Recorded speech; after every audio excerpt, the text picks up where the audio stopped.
우리 옆에 분하고 뒤에 분하고 인사하겠습니다. 바라만 봐도 보기 좋습니다. 한번 인사하겠습니다. 여러분은 바라만 보기만 해도 정말 좋은 분들이신 줄로 믿습니다. 바라보면 바라볼수록 좋은 사람, 바보들이시죠? 옆에 분한테 인사하겠습니다. 바보처럼 사십시오. 같이 인사하겠습니다. 요즘에 우리가 참 들을 수 없는 인사가 있어요. 사실은 미국에서도 사라졌는데 다시 시작됐다 그러죠. 우리가 많이 해야 됩니다. 12월 달에는 옆에 분하고 뒤에 분하고 인사해 보겠습니다. 메리 크리스마스. 우리 같이 인사해 보겠습니다. 메리 크리스마스 많이 하시기를 바라겠습니다. 잠깐 기도하겠습니다. 좋으신 하나님 감사합니다. 하나님의 은혜를 사모하여서 은혜의 자리에 왔습니다. 세상을 살아갈 힘이 없습니다. 말씀을 통해서 힘을 우리가 허락받기를 원합니다. 내 생각에 갇히지 않게 하시고 하나님의 생각으로 충만하여서 세상 속으로 나아갈 수 있도록 하나님 오늘도 하나님의 생각을 우리에게 부어 주옵소서. 예수 그리스도의 이름으로 기도드리옵나이다. 아멘. 어제 우리 장로님 한 분이 저한테 카톡을 하나 보내주셨는데 카톡의 내용은 이랬어요. 내 힘들다 이거를 거꾸로 해보라는 거예요. 머리가 나빠가지고 한참을 생각했어요. 내 힘들다 이걸 거꾸로 그랬더니 생각을 해보니까 다들 힘내더라고요. 내 힘들다라는 문구를 봤을 때는 막 힘들어지려고 그랬어요. 그런데 다들 힘내로 바꾸어 보니까 힘이 나는 것을 느꼈어요. 생각 하나 바꿨는데 이런 일이 벌어지는구나. 여러분 이게 역발상이라는 거거든요. 실은요, 이 생각 하나 바꾼다는 것이 이게 얼마나 위대한 사건인지 모릅니다. 예를 하나 들어보자면 하나님이 6일 동안 세상을 창조하시잖아요. 전심전력 하셔가지고 하나님이 모든 하나님의 영을 부으셔서 6일 동안 세상을 창조하신 건 사람을 만드셨잖아요. 우리 같으면 다 세상을 만드시고 뭐라 그래야 돼요? 힘들어 죽겠다. 이래야 되는 거거든요. 그렇잖아요. 그런데 하나님 뭐라 그러시냐면은 이야 너무 좋다 이러셨거든요. 이 생각이 바뀌어야 돼요. 역발상이라 그러죠. 그러니까 하나님의 역발상. 다시 말하면은 이런 거예요. 우리가 2024년을 돌아보면서 야 정말 너무 힘들게 살았다 이것이 아니고 생각을 바꾸셔야 돼요. 너무 감사하다. 여기까지 온 게 하나님의 은혜구나. 요즘에 사회가 혼란하잖아요. 왜 이렇게 세상이 혼란해? 여러분 그게 아니고 여러분 우리나라가 어렵지 않을 때가 한 번도 없었습니다. 그런데 그때마다 하나님은 이 나라와 민족을 붙드셔서 여기까지 오게 하신 줄로 믿습니다. 대한민국 안 망합니다. 왜? 하나님 붙드시니까. 그러니까 생각을 좀 바꿔봐야 돼요. 왜 세상이 이 모양이냐?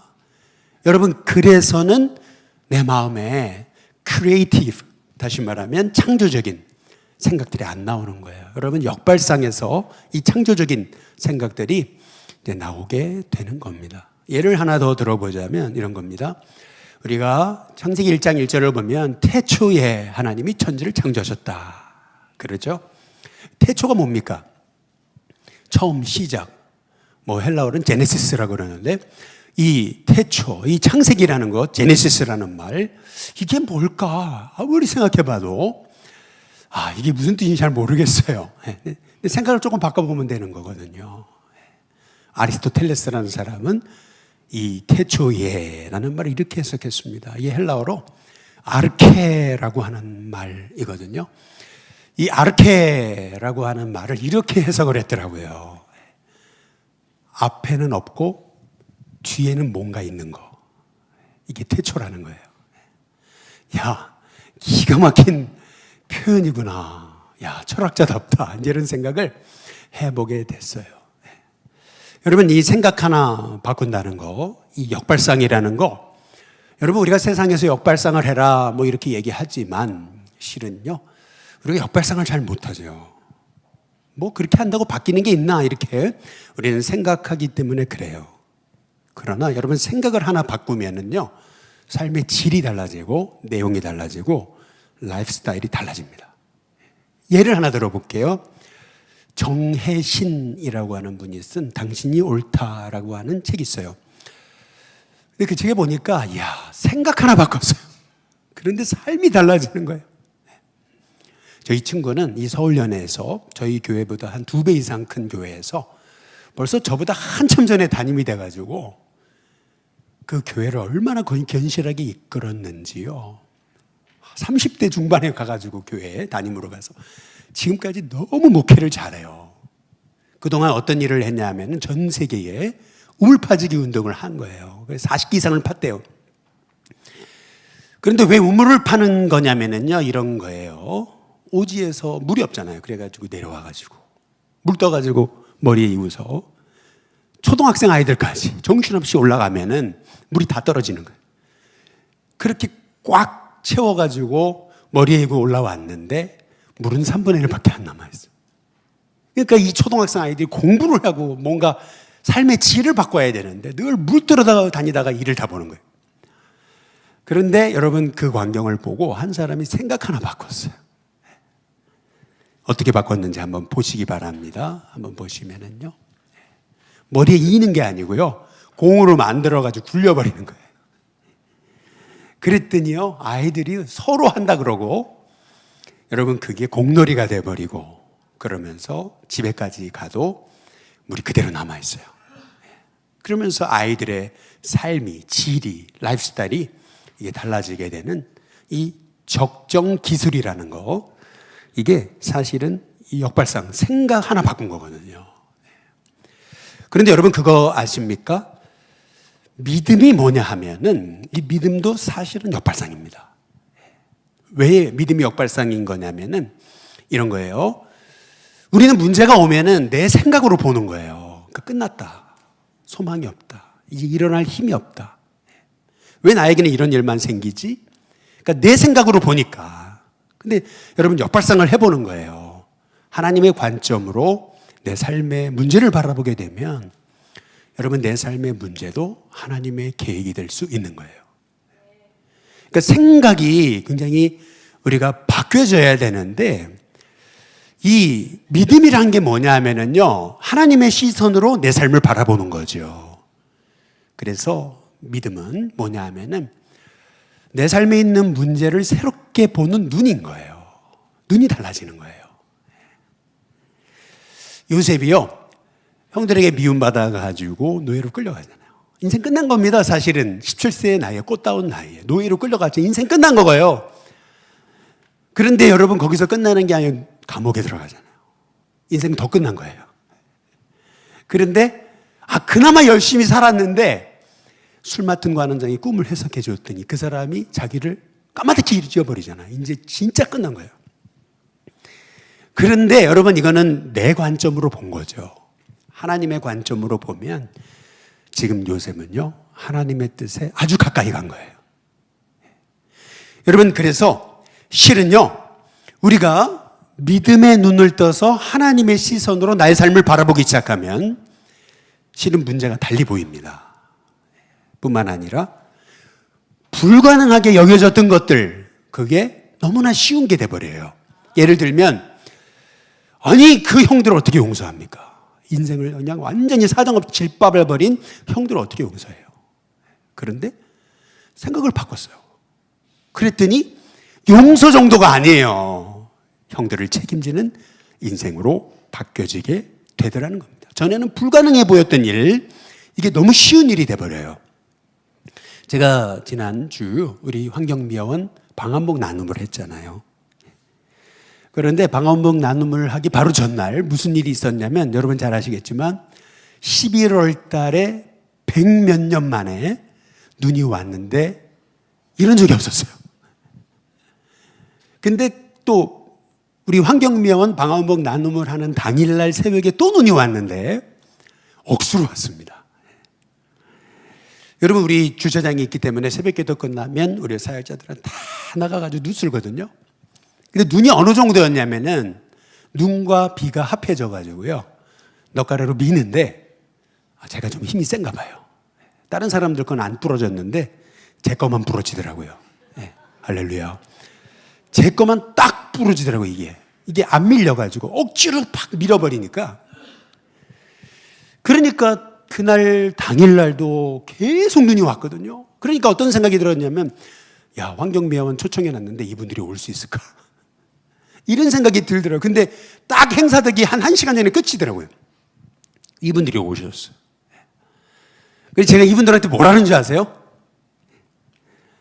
제가 그 주제넘게 이런 얘기를 했어요. 이분들한테 그냥 그대로 말씀드리면 제가 이런 자격이 있는지 모르겠습니다. 이런 말을 할, 내가 그냥 펜대만 굴리는 사람인데 제가 이런 말 할 자격이 있는지 모르겠습니다. 그러나 여러분께 꼭 드리고 싶은 말이 있습니다. 여러분, 일을 하시되 기쁘게 하십시오. 즐겁게 하십시오. 제가 그런 말씀을 드렸어요. 여러분, 그 이유가 있어요. 왜냐하면 제가 신학교 있을 때 우리 감독의 신학대학에는 아주 세계적인 석학이 하는 분이 계셨어요. 변선환이라고, 변선환 교수님이라고 계셨어요. 근데 이분이요, 저보다 더 키가 크고 185는 되고 한 190 정도 되는 분이에요. 옛날 분인데, 그리고 목소리가 캐랑캐랑했어요. 정말 병 하나 없었거든요. 근데 그 당시에는 은퇴하면은 뭐 다시 일한다는 그런 개념이 아니었어요. 근데 이분이 은퇴하고 얼마 있다가 제가 깜짝 놀랐어요. 돌아가셨다는 거예요. 다들 얘기하는 게 뭐냐면, 그래, 사람은 일해야 돼. 일이 있어야 돼. 다들 그 얘기예요. 제가 그 얘기를 하면서 제가 김영석 교수 얘기를 했어요. 105세 된 김영석 교수가 장수의 비결이 뭡니까? 사람들이 묻는다는 거예요. 그러면 자기가 꼭 해주는 말, 내가 정신줄을 놓지 않았던 이유, 그것은 뭐냐면은 내게 이렇게 기쁘게 행복하게 일할 수 있어서 사회를 위해 봉사할 수 있기 때문에 제게 하나님 이런 건강의 축복을 주신 것 같습니다. 제가 그런 얘기를 한 거죠. 아니, 지금 눈이 와가지고 제가 보기에도 힘든데, 그런데 한번 생각을 바꿔보시라는 거예요. 일이 있다는 거, 불러주는 사람이 있다는 거, 일할 수 있다는 거, 물론 고달프게 일하는 것은 그것은 우리를 병들게 하겠지만, 여러분, 작은 일을 해도 기쁘게 하십시오. 그게 하나님의 복입니다. 제가 이렇게 말씀드렸어요. 잘했어요? 모르겠어요. 어쨌든. 예. 여러분, 성경이 말하는 죽음이 뭔지 아세요? 제가 찬송가 하나 불러드릴게요. 죽음이란 게 뭐냐면 이런 겁니다. 일할 수 없는 밤이 속히 오리라. 죽음이란 뭐냐면요, 일할 수 없는 밤이 속히 오는 것입니다. 여러분, 그러니까 무슨 말이냐면, 제가 지금 드리고 싶은 말씀이 뭐냐면 생각을 좀 바꿔보라는 거예요. 저는 지난주에 요셉의 용서에 관해서 함께 나누었습니다. 용서할 수 없는 형들을 용서하잖아요.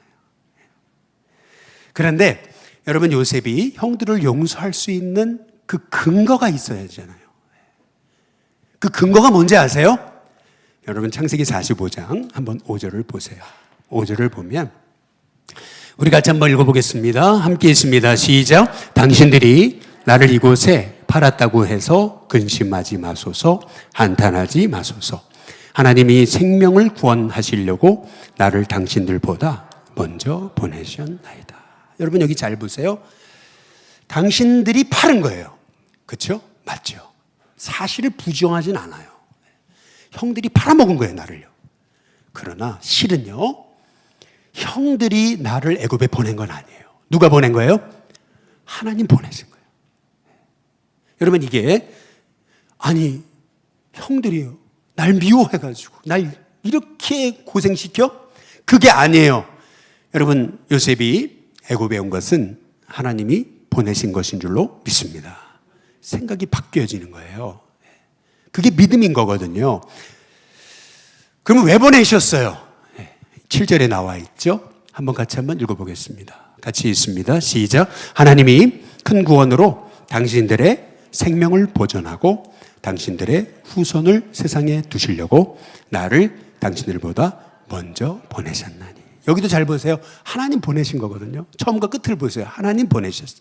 근데 왜 보내셨어요? 형들 살리려고. 형들의 자녀들 살리려고. 야, 놀랍잖아요.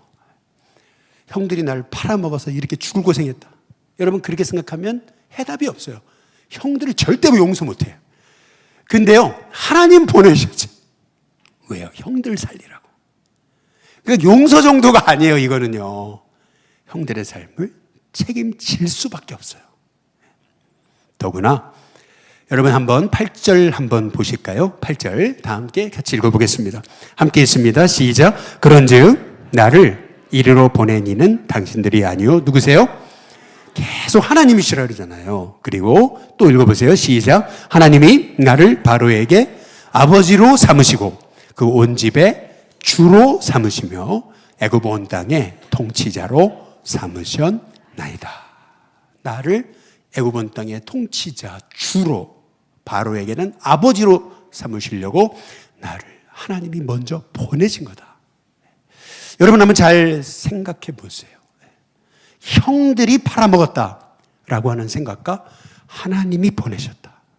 여러분 이거 엄청난 차이예요. 요거 하나 탁 바뀌는 게 그렇게 어려운 거예요. 그런데 요게 바뀌어야 돼요. 여기서 믿음의 역사가 시작되는 줄로 믿습니다. 저는 특별히 오늘 말씀 묵상하면서 그런 생각을 해봤어요. 성도들은 교회 안에만 계시면 안 돼요. 교회 안에서만 신앙생활 잘하시면 안 돼요. 여러분 사회로 다 가세요. 세상으로 다 가세요. 우리 교회가요, 우리끼리만 좋은 교회가 되면 안 돼요. 우리가 세상을 섬겨야 돼요. 왜요? 하나님이 왜 일신교회를 세우셨습니까? 세상에 복이 되게 하시려고. 그렇잖아요. 하나님이 왜 요셉을 애굽에 보내셨습니까? 세상의 복덩이로 삼으시려고. 여러분 그거를 지금 바울이 얘기하고 있는 거거든요. 그래서 기도하게 돼요. 하나님 우리 일신교회를 통해 이 사회를 이끌 주님의 인재들이 일어나게 하여 주시옵소서. 그렇게 기도하게 돼요. 교회 안에 갇히는 인생이 아니라 교회를 뛰어넘어서 세상을 복으로 만드는 하나님의 일꾼을 일으켜 주시옵소서. 여러분 그렇게 기도하게 되는 것입니다. 한번 잘 생각해 보세요. 형들이 팔아먹었어요. 그러면 이렇게 고생했어요. 죽일 놈들이 되는 거예요. 형들은. 그런데 하나님이 보내셨어요. 그래서 하나님이 나를 바로 앞에 세우셨어요. 그래서 총리가 되게 하셨어요.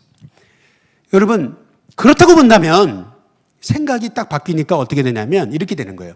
형들이 안 보냈으면 어떻게 될까? 형들이 안 팔아먹었으면 어떻게 될까? 팔아먹어줘서 뭐예요? 감사합니다. 미워해줘서 감사합니다. 여러분 이 생각이 굉장히 무서운 거예요. 마귀는요 사실은요 영적 전쟁이란 게 뭐냐면요 생각에 우리를 견고한 진을 세워버리는 거예요. 그래가지고요 하나님의 방식으로 생각하지 못하게 하는 거예요. 저는요 우리 일신교회 성도님들이 하나님의 방식으로 생각하시기를 주님의 이름으로 축복합니다. 제가 어제 우리 새벽 온가족 새벽 예배도 말씀드렸어요. 이런 분들이 굉장히 치매 조심하셔야 되는데 어떤 분들이 조심을 해야 되는 거냐면 우리 한국에 이 치매 최고 권위자라고 하는 분이 했던 말이 야 저거구나 맞아 제가 했던 게 있어요. 그게 뭐냐면은 이런 분들 조심하라는 거예요. 내 나이는 다 그래. 내 나이 다 그렇게 해. 그러면서요 뭔가 변화를 시도하지 않는 거예요. 군중 속에 숨어버리는 거죠. 뭔가 배우려고 하질 않아요. 내 나이는 다 그래. 여러분 잘 보세요. 아니 다른 교회들 다 그래. 전도 안 해. 기도 안 해. 다른 교회도 다 그렇게 섬기지 않아. 여러분 그런 마음을 가지고는 하나님 역사가 일어나지 않습니다. 생각을 바꿔야 돼요. 아, 우리는 달라. 나는 하나님의 종이야. 여러분 저와 여러분의 생각이 하나님의 방식으로 생각하는 은혜가 있게 되시기를 주님의 이름으로 축복합니다. 헨리 나우엔의 죽음 가장 큰 선물이라는 책이 있습니다. 이것도 생각을 바꾼 거죠. 죽음이 가장 큰 선물이래요. 맞는 얘기예요 이건요. 왜냐하면 이 땅에 유한한 슬픔과 고통뿐인 이 세상에서 영원히 눈물 듣고 슬픔도 없는 그 하나님 나라에 들어가는 거 그게 죽음이잖아요. 가장 큰 선물이죠. 그런데 이 헨리 나우엔이 그 책에서 그런 얘기를 해요. 공중고개사 여러분 아십니까? 공중고개사가요, 두 사람이 이제 이 그네를 타고 이제 연기를 하잖아요. 아주 기가 막힌 퍼포먼스를 하는 거거든요. 그런데 한 사람이 그네를 막 타다가 확 나르잖아요. 그러면 이쪽의 사람은 뒤로 있다가 그걸 잡는 거잖아요. 근데 여러분, 이 공중고개에는 이 원칙이 있다는 거예요. 그게 뭐냐면은 사람이 하는 일이라 이게 뭔가 타이밍이 안 맞을 수 있는 거잖아요. 근데 사실 이 연기가 완성이 되려면은 0.5초에 여러분 그러한 실수도 없이 딱 타이밍이 맞아야 된다. 그러다 보니까요, 이게 연기하는 사람이 있잖아요. 공중에서 나르는 사람. 이 나르는 사람이 봤을 때 뒤로 누워가지고 자기를 잡아주는 사람이 조금 멈칫하거든요. 그러면 어떻게 되는 거냐면요, 날아가는 사람은요, 몸에 힘이 들어가요. 이제 그러면서 그 사람을 잡으려고 확 이렇게 잡는 거죠. 여러분, 그렇게 되면 어떻게 되는 거냐면요, 이게요, 잡아주는 사람 혹은 잡히는 사람의 손이요, 골절이 된대요. 부러지는 거예요. 그게 얼마나 센지 사람이 살려고 하니까 막 꽉 잡는 거거든요. 그러면 둘 다 떨어진대요. 그래서 이 공중고개에 원칙이 있다는 거예요. 그 원칙은 뭐냐면은 날아가는 사람이요, 자기를 잡아주는 사람에게요, 그냥 손 내밀고 맡기는 거예요. 자기를요. 그러면은요, 잡아주는 사람은요, 0.5초에 오차도 없이 정확한 타이밍으로 그 사람을 탁 잡아줄 때 그 연기가 완성되게 된다는 것입니다. 여러분, 이게 믿음의 원리거든요. 사실은요, 자꾸 힘이 들어가거든요. 마음에 힘이 들어가요. 내가 하려고 그러다 보니까. 여러분, 그러니까 사실은요, 일이요, 그르치는 거예요. 맡겨야 되거든요. 하나님께. 여러분, 맡기는 게 믿음이에요. 맡겨야 돼요. 하나님이 하시는 거예요. 다 나를 맡기는 거예요. 근데 이게 안 맡겨지잖아요. 내가 해야 된다고 생각하냐? 왜 내 방식대로 생각하니까? 아니거든요. 여러분, 저와 여러분이요, 여러분을 0.5초의 그러한 실수도 없이 완벽한 타이밍으로 여러분을 잡아주시고 인도하시는 그 하나님께 여러분의 삶을 맡기는 귀한 성도님들 되시기를 주님의 이름으로 축복합니다. 그런데 여러분, 왜 맡기는 게 어려운 줄 아세요? 맡기는 게 어려워요, 사실은. 왜 어렵냐면 이유가 있어요. 왜냐하면요, 하나님의 응답은, 하나님의 뜻, 하나님의 경륜, 섭리는요, 이게 지나봐야 알아요. 내 삶에 어려울 때는요, 실은요, 하나님의 계획이 이해가 안 돼요. 안 보여요. 그러니까 정확히 말하면 찬송가 가사가 그대로예요. 내가 어려움 당하고 시험 당할 때는요, 이 눈에 아무 증거 안 보여요. 이 귀에 아무 소리 안 들려요. 근데 언제 하나님의 계획이 보이고 들리는 거냐면요, 지나봐야 알아요. 당시에는요, 도대체 이해가 안 돼요. 왜 나를 병들게 하셨을까? 왜 나를 실패하게 하셨을까?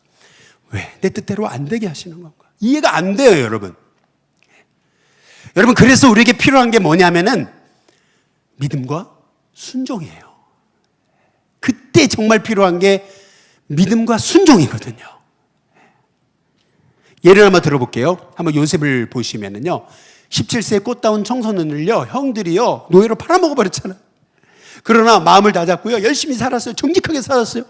그러나 보디발의 아내가 유혹했다가 뿌리치고 그것 때문에 억울하게 감옥에 들어가요. 그러니까 무슨 생각하냐면 열심히 살아도 소용없는 거고 인생은 정직하게 살수록 이용당하는 거다. 이런 생각이 드는 거잖아요. 그러나 정신 차리고 이러면 안 되지. 그래가지고 감옥에서도 열심히 살았어요. 사람을 섬겼어요. 그랬더니 술 맡은 관원장의 꿈을 해석해주고 그를 풀려나게 했잖아요. 그런데 그 사람이 까마득히 잊어버리잖아요. 그러니까 무슨 생각을 하냐면, 야, 사람 다 섬겨도 소용없어. 하나님도 날 잊어버리시는구나. 그런데 여러분, 놀랍게도 하나님의 때가 되니까요, 하나님이 바로의 꿈속에서 역사하시는데 결국 술 맡은 관원장이 그때 감옥에서 만났던 요셉을 생각해내잖아요. 내가 만난 형제가 있습니다. 그래서 바로에게 소개하고, 그래서 바로가 좀 데리고 와봐라. 그래서 요셉이 바로 앞에 딱 서잖아요. 이게 몇 년 만인지 아세요? 13년 만입니다. 노예로 끌려간 지 13년 만에. 여러분, 하나님의 뜻과 섭리가 여러분 우리의 이성으로는 다 이해할 수 없어요. 그런데 하나님의 뜻과 섭리는 언제 알 수 있는 거냐면 지나봐야 알아요. 그래서 그런 거구나. 그래서 그렇게 하신 거구나. 여러분, 그래서 정말 하나님의 뜻과 섭리를 이루는 하나님의 종이 되려면 우리에게 필요한 건 뭐냐면 믿음과 순종이에요. 하나 더 예를 들어보자면 노아의 방주 한번 생각해 보세요. 하나님 느닷없이 나타나시더니 방주 지으라 그러거든요. 근데 바닷가에 지어야 되는데 하나님은 언덕 위에다가 산 꼭대기에다 지으라 그러시잖아요. 근데 아니 배를 만들려고 그러면 차라리 내가 이해할 수 있을 것 같아요. 근데 배도 아니고 축구장보다 더 큰 성냥갑 같은 그것도 1층도 아니고 1, 2, 3층으로, 그리고 창문을 옆에다 좀 냈으면 좋겠는데 그것도 아니고 꼭대기에다가, 그것도 창문도 큰 것도 아니에요. 정사각형으로요 1m, 1m 정도밖에 되지 않는 그냥 창문 같지도 않은 창문을 만들려고 그래요. 더구나 뭐 돛이라든지 아니면 닷이라든지 아니면은 뭐 노라든지 뭐 모터라도 좀 달게 하셔야 되는데 아무것도 없어요. 이 배입니까? 배 아니거든요. 이해 안 되잖아요. 왜 그러시는 걸까? 하나님 왜 그러시는 걸까? 그러나 노아가 잘한 게 있잖아요. 순종한 거잖아요. 자기 방식으로 생각한 게 아니잖아요. 하나님 방식으로 생각한 거잖아요. 여러분, 언제 노아가 하나님의 계획을 알았습니까? 홍수가 난 다음에. 해일이 나고 막 지진이 나고 그러니까 막 바다가 출렁이죠. 그런데 배를 만들었으면 벌써 침몰한 거예요. 그런데 그건 배가 아니었잖아요. 뿐만 아니라 여러분, 창문을 옆에는 놔뒀다라면 365일 시체가 둥둥둥 떠다니는 걸 봤을 텐데 하나님은 노아를 생각하셔서 창문을 위에다가만 하나 놓게 하신 거고요. 아니, 닷도 없어요. 하나님이요, 다 하나님의 때에 딱 멈추게 하시잖아요. 그래서 그랬구나. 여러분, 그래서요 우리가요 고난당할 때는 실은요 하나님 왜 나에게 이런 일을 하나님 허락하셨을까? 이해할 수 없어요. 왜 병들게 하셨을까? 왜 망하게 하셨을까? 왜 내 뜻대로 안 되게 하셨을까? 왜 이렇게 외롭게 하시는 걸까? 여러분, 실은요 그때는 몰라요. 그래서 여러분, 우리에게 필요한 것이 믿음입니다. 하나님 방식으로 생각하는 그러한 생각의 변화, 그리고 순종이에요. 여러분, 왜 순종이 중요한 거냐면요, 이스라엘 백성 출애굽했잖아요. 가나안 코앞에 두고요 200만 명이 못 들어간다 그랬습니다. 못 들어갔어요 진짜로. 그런데 2명 들어갔습니다. 여호수아 갈렙이에요. 이게 뭘 의미하는 거냐면요, 하나님의 방식으로 생각해야 되는데 내 방식으로 생각하니까 못 들어가겠는 거예요. 그렇잖아요. 여러분, 믿음이란 게 뭐예요? 여러분 방식으로 생각하는 게 아니에요. 믿음이란 하나님의 방식으로 생각하는 능력이에요. 그러려면 순종이 필요해요. 저와 여러분에게 정말 하나님의 섭리와 계획은 여전히 진행형인데 그 하나님의 섭리의 주인공이 되기 위해 하나님 방식으로 생각하는 믿음의 눈이 열리게 하시고 하나님 순종의 제사의 삶을 살아가도록 인도해 주옵소서.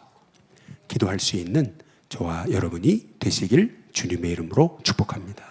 저는 지금이야말로 진짜 믿음의 역발상이 필요한 시대가 아닐까 생각합니다. 지금이야말로, 이 시대야말로 우리 성도들이 말이에요. 제가 처음에 일신교회에 담임이 됐을 때 그때가 이맘때였어요. 제가 11월 말에 왔거든요. 여러분, 이 남산 바람이요 굉장히 매섭습니다. 다른 데 이렇게 10도면은 여긴 8도, 7도입니다. 당시에 매서운 바람이 이 남산 기슭을 통해 내려오는데요.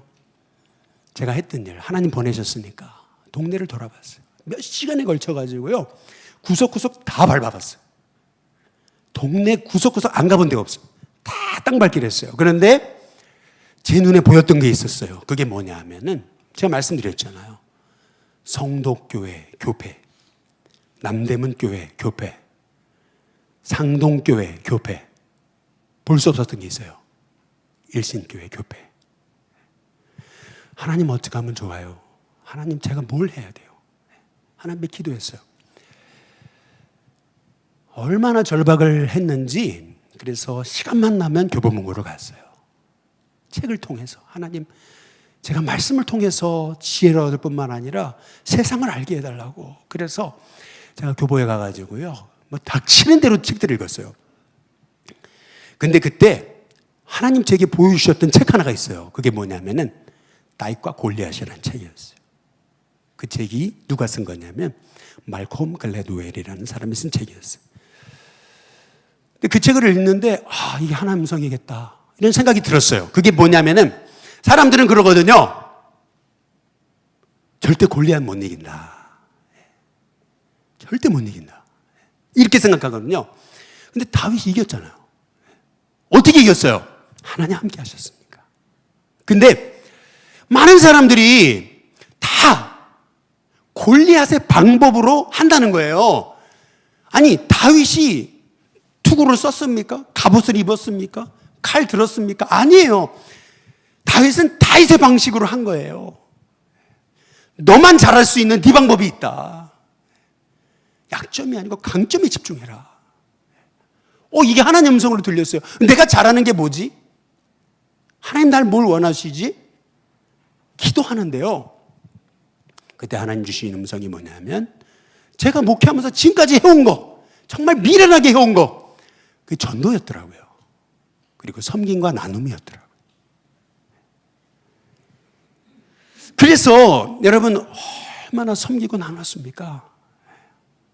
놀랍게도 여러분 틈새가 있더라고요. 하나님 역사하시더라고요. 안 된다. 아닙니다, 여러분. 여러분 하나님은 하십니다. 저와 여러분의 인생 속에서 지금도 일하시는 그 하나님의 손을 보시는 저와 여러분이 되시길 주님의 이름으로 축복합니다. 제가 담임이 됐을 때요, 또 두려웠어요. 근데 그때 또 서점에 나가서 막 닥치는 대로 책을 읽는데 그때 저도 모르게 탁 붙잡아 가져온 게 있었어요. 그게 뭐냐면은 유대인 이야기라는 책이었는데 홍익희라는 분이 쓴 책이었는데 그분이 누군지도 몰라요. 그런데 한 800페이지 되는데 내가 그걸 왜 가져왔는지 모르겠어요. 그런데 그게 막 읽혀지더라고요. 근데 거기서 놀라운 마음의 소망을 얻었어요. 그게 뭐냐면요, 이런 겁니다. AD 70년에 유대는 공중분해됩니다. 망해요. 그런데 2000년 만에 유대는 나라를 되찾습니다. 어떻게 그랬을까? 이유가 있었어요. AD 70년에 로마가 예루살렘을 둘러쌌습니다. 아무도 밖을 나갈 수 없었어요. 소망이 없었어요. 이제 끝난 거예요. 근데 요하난 벤자카이라고 하는 위대한 랍비가요, 그는 소망이 있었어요. 밖을 못 나가요. 그러니까 어떻게 했냐면요, 여러분 예루살렘 안에는 여러분 무덤이 없습니다. 밖에 있습니다. 예루살렘 밖에 무덤이 있습니다. 지금도. 그러니까요, 장례를 치르려면 다 밖으로 나가야 돼요.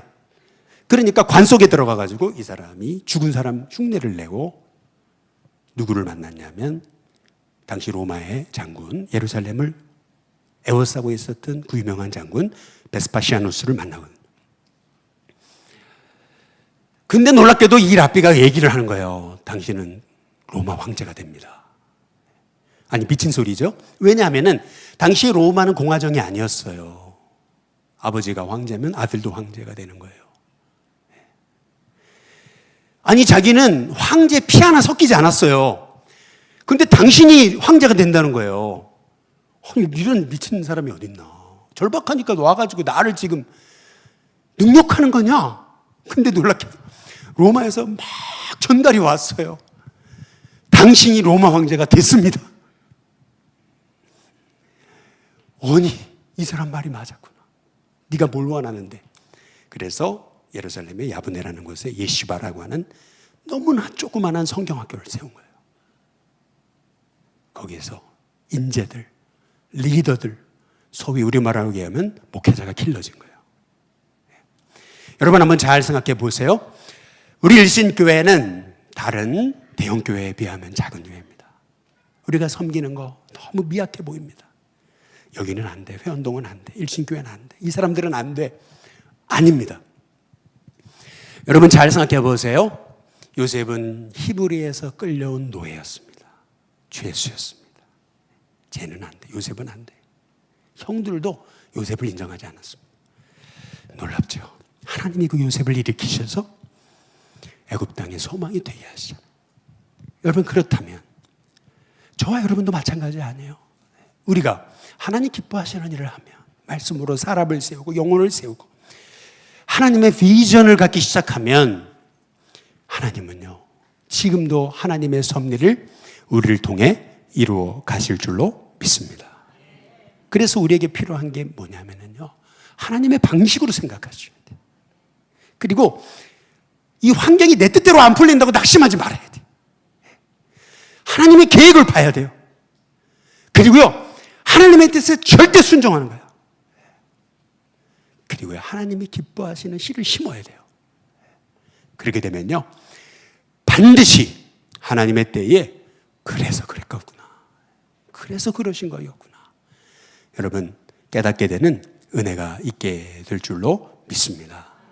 바라기는 저와 여러분의 인생 속에서 여러분을 또 여러분의 자녀를 또 일신교회를 또 이 한국교회를 하나님께서 요셉이 되도록 부르셨습니다. 우리를 통해서 이 어두운 세상이 빛으로 바뀌어지게 될 줄로 믿습니다. 여러분 그 믿음을 가지고 끊임없이 하나님을 신뢰하며 가십시오. 하나님께서 저와 여러분을 통해서 하나님의 뜻을 이루시는 은혜를 덧입혀 주실 줄로 믿습니다.